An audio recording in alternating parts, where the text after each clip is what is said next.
Gather round, my children. We're moving into Game 2 of the first set between the red-white deck Swift Justice, played by Garrus, and the blue-green deck Grey Power, played by Boog. Now, if you missed the first game, you can click on the annotation, or if you're on a smartphone or tablet, you can click the first link in the description. Now, Boog will be playing first, and I believe Garrus has done a gentleman's agreement to let Boog draw first as well. These players will draw their initial starting hands. If either of these players decide that they're not comfortable with their starting hands, they may opt to mulligan, which means they will place their current hand back into their library and redraw 6 cards. Looks like both these players are satisfied, and to start us off, Boog will be playing a forest and passing your turn. Over to Garrus' side, he will draw Erdwall Ripper, and since he doesn't have any creatures to play this turn, he'll instead be playing a Plains, tapping it, and pulling out his Traveler's Amulet, an artifact that you can sacrifice for 1 colorless mana to reveal a land card from your library and put that land into your hand. Garrus will pass his turn over to Boog. She'll draw Alluring Siren, and she should be looking to activate this creature as soon as possible. Remember, she wants to hold Garrus off long enough to bring out her hard-hitting late-game creatures. She'll be tapping her lands to pull out Alluring Siren as predicted. This is a 1/1 Siren creature with a somewhat useless activated ability in regards to playing the Swift Justice deck. You may tap Alluring Siren and have target creature attack you this turn if able. She'll pass her turn over to Garrus, who will untap and draw Plains. He'll be playing a mountain and tapping all his lands to pull out Ashmouth Hound, a 2/1 elemental hound creature with a pretty cool passive ability. Whenever Ashmouth blocks or becomes blocked by a creature, it deals 1 damage to that creature, which means that Ashmouth can take out creatures with the toughness of 3 and survive against creatures with the toughness of 1. He'll pass his turn back over to Boog, who will be performing the standard untapping procedure. She'll draw her second Moon Heron, but doesn't have a lot of casting options.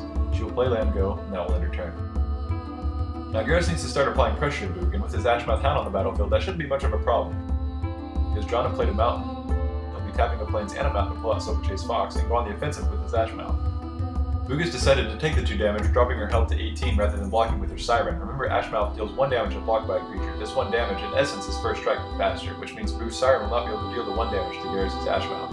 Boog has drawn the Sorcery Mulch and played a forest. She'll be tapping all her lands to pull out her Moon Heron, a 3/2 Spirit Bird with flying. This card is kind of an awkward defender due to its low toughness, but I doubt Boog will be too concerned with trading it off. Back over to Garrus' side, he has drawn Lightning Elemental, a 4/1 elemental creature with haste. He has played a Plains and will be tapping all his lands to play Lightning Elemental.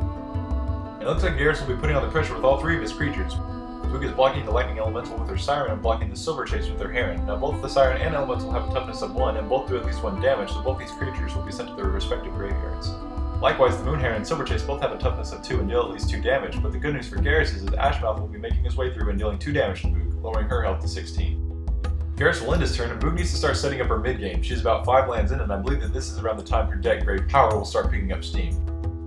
She has drawn Splinter Fright and will be putting a forest into play.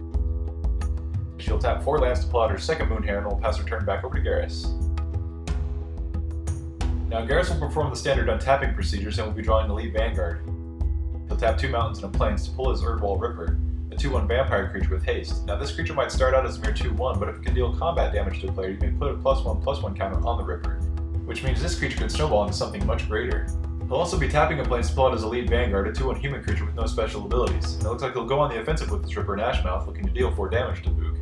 Boog will block the Ripper with her Heron, and both these creatures have enough power to destroy each other, which means both will be sent to their owner's graveyards, while Garrus' Ashmouth will once again deal 2 damage to Boog, lowering her health to 14. Garrus has passed his turn back over to Boog, who has yet to have any answers to the relentless onslaught of Garrus' army. She has drawn the Sorcery Mulch and will be playing a forest, bringing her land total to 6. She'll tap down 2 forests and play Mulch. This is a sorcery that allows the caster to reveal the top 4 cards of their library and put all lands revealed this way into their hand and the rest into their graveyard. Boog will reveal 2 islands, Wreath of Geist and Knot of the Bone. She'll put the 2 islands in her hand and the rest of the cards into their graveyard. But I must note that Knot of the Bone could come into play later in this game if she's able to cast for its flashback cost of 1 forest and 2 colorless mana.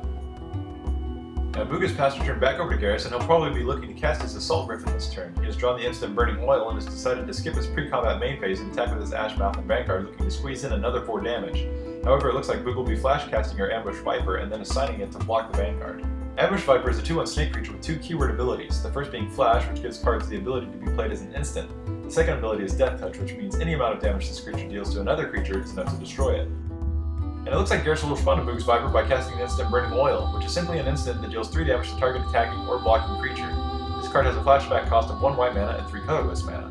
The Burning Oil deals enough damage to destroy the Ambush Viper sitting into Boog's graveyard, but it will at least prevent the Vanguard from dealing any combat damage to her life total. Garrus' Ashmouth sneaks in though, dealing another 2 damage to Boog, lowering her health to 12. When Garrus isn't done yet, he'll be tapping a Plains to crack his Traveler's Amulet and search his library for a basic land. I'm not too sure what land Garrus has pulled from his library, as he was supposed to reveal it to Boog before putting it into his hand. In any case, we'll most likely be seeing the land played on Garrus' post-combat main phase, as he missed his land drop during pre-combat. Yep, Garrus will put the mountain he drew into play and pass his turn back over to Boog, who's looking pretty scarce on creatures at the moment. However, we're about at the time where Garrus' deck will start losing steam and Boog's deck will start gaining momentum. She's drawn a forest and played an island. She'll be tapping 2 forests to pull out her second mulch. She'll reveal a forest, another forest, a deranged assistant, and another deranged assistant. She'll be putting the forest in her hand and the assistants into her graveyard.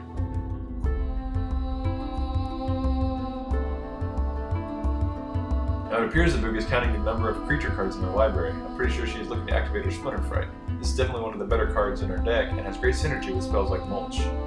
She is tapping 2 forests and an island and will be casting Splinter Fright as predicted. Now Splinter Fright is an elemental creature and his power and toughness are directly related to the number of creatures in the caster's graveyard. He also has 2 great passive abilities. First is a keyword ability, Trample, which means if Splinter Fright deals enough damage to kill its blocker, any excess damage will be transferred to the defending player. The second ability allows the caster on their upkeep to put the top 2 cards of their library into the graveyard. It looks like Splinter Fright will be joining the fight as a 6/6, indicated by the 6-sided die Boog placed on the creature.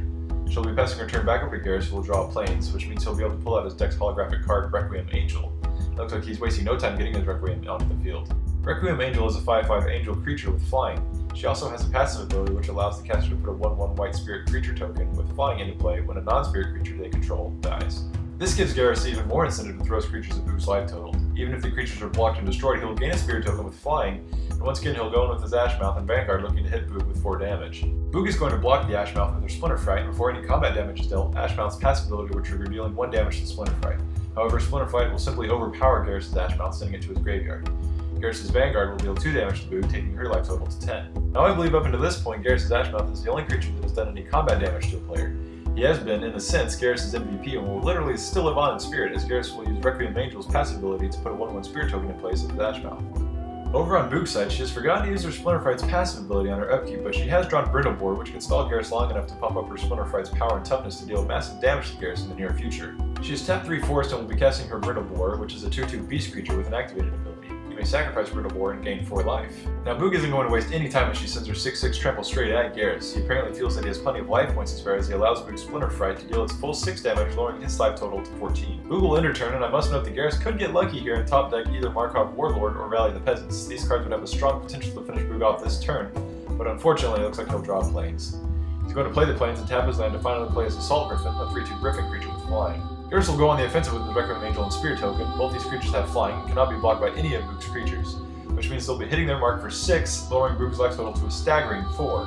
Garrus will pass his turn back over to Boog, who appears to be on her last legs. She needs to draw Wreath of Geist and equip it to her Splinter Fright. This would essentially double his power and toughness, but unfortunately for her, only draws a forest.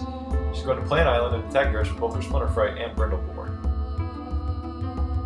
Garrus has chosen to block the Brindleboard with his Elite Vanguard, however Boog will be using Brindleboard's activated ability and sacrifice it. She is going to gain 4 life, raising her life total to 8. Not only is she going to gain life, but her Splinter Fright is going to raise his power and toughness to 7/7 due to the board hitting a graveyard, and since the Splinter Fright was unblocked, he's going to be dealing his full 7 damage to Garrus, lowering his health to 7, but Boog has left herself wide open to a counterattack, and Garrus will be looking to capitalize on this opportunity. The main card he wants to draw this turn is a Fiend Hunter, which will be able to exile Boog's Splinter Fright when it enters the battlefield, leaving her with absolutely no creatures on the field, and Garrus will likely be confident to go all in. Oh, but he only draws another planes, which means that Garrus has actually decided to go all in for 11 and attempts to end the game right here. Boog doesn't appear to have any answers to this threat in her hand, but she is tapping down 3 forests and looking through her graveyard. Oh, she's looking through her graveyard to flashback Knot of the Bone, which means that she's going to be gaining a whopping 14 health, bringing her life total to 22. Let's take a closer look at this card. Knot of the Bone is an instant, and you gain 2 life for each creature in your graveyard. This card also has a flashback cost of 1 green mana and 2 colorless mana, which means you can play this card from your graveyard.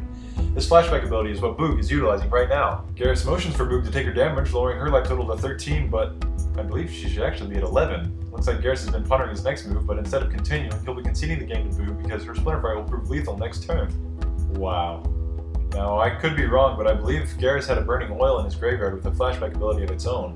He could have paid 1 white mana and 3 mana of any color to cast Burning Oil from his graveyard, targeting his Vanguard at the end of his attacking phase or at the end of Boog's blocking phase to destroy the Vanguard, and pulling out a 1/1 Spirit token next turn due to his Requiem's passive ability. This means Boog would have taken 9 damage opposed to 11, lowering her health to 13, but Garrus would have been able to survive the Splinter Fright next turn. It still would have been a long shot for Garrus to win, but he could have top decked Markov Warlord or Rally the Peasants, or even a Lightning Elemental would have done the trick. I think the real downfall for Garrus was his attention to detail. Boog did reveal that Knot of the Bone when she cast her first mulch, so Garrus should have been aware that that spell was in Boog's graveyard. Anyways, you guys can stick around for a few minutes if you want while I talk about future games, answer some of your questions, and give a few shout outs to our viewers and subscribers. If If you guys like this video, you can watch the first game in this set, or the first game in the second set in the annotations below. Now, I know we said we wanted to finish the Dark Ascension tournament before Evason Restored was released back in May, but obviously we had to break that promise. As a production crew, we are finding out that it's a bit difficult to get everyone together at the same time to film, edit, and do voice work. I know that might sound a little discouraging for people who want content up every other day or every week, but I'm not sure we can be that kind of channel. We're positively going to keep producing content for you guys, and we hope in the long run we'll figure out a way to get these videos to you faster with the best quality possible, but until then, we'll be producing at a more casual pace. Now, I want to give a few shoutouts to Leanne182, Bastanzi Rules, Ghetto Child USA, Jaxus3, and The Epic Skater.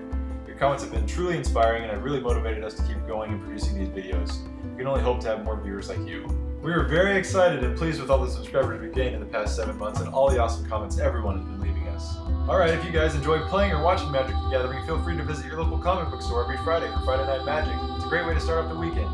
You can also get all the Magic information you want on their website at wizards.com/magic. This is Curtis, signing out until next time.